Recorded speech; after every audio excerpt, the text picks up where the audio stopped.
ბორჯომში მდებარე აფხაზეთის 22 საჯარო სკოლაში განსაკუთრებულად დასრულდა სასწავლო წელი. სკოლას აფხაზეთის ავტონომიური რესპუბლიკის განათლებისა და კულტურის სამინისტროს წარმომადგენლები ეწვივნენ. მინისტრმა ეკახოფერიამ სკოლის ბიბლიოთეკას საწიგნე ფონდის შესავსებად კომპანია ბიბლუსის მიერ გადმოცემული წიგნები ჩაუტანა. სკოლის აღსაზრდელებმა სტუმრებს თავიანთი შემოქმედება გააცნეს. შეხვედრის შემდეგ ყველა მოსწავლეს საჩუქრად მათ მიერვე არჩეული წიგნი და საკანცელარიო ნივთების ნაკრები გადაეცათ.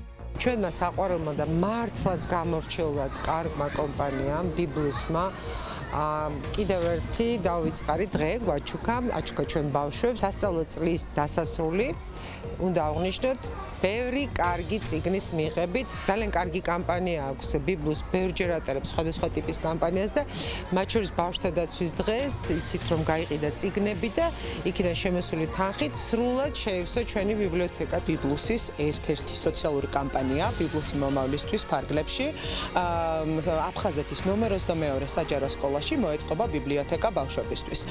პირველი ეტაპი ამ ღონისძიების გახლდათ 1 ივნის ბავშვთა საერთაშორისო დაცვის დღეს რეალიზებული წიგნებიდან მთელი საქართველოს მასშტაბით 5% თანხის გამოიყო სწორედ ამ ფონდისთვის.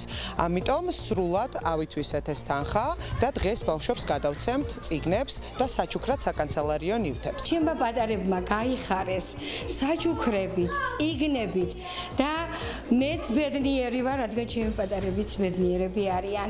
და ბედნიერი ვარ იმით, რომ ჩემი ბიბლიოთეკა გამრავალფეროვდა და ძალიან კარგი საინტერესო წიგნებით გაივსო.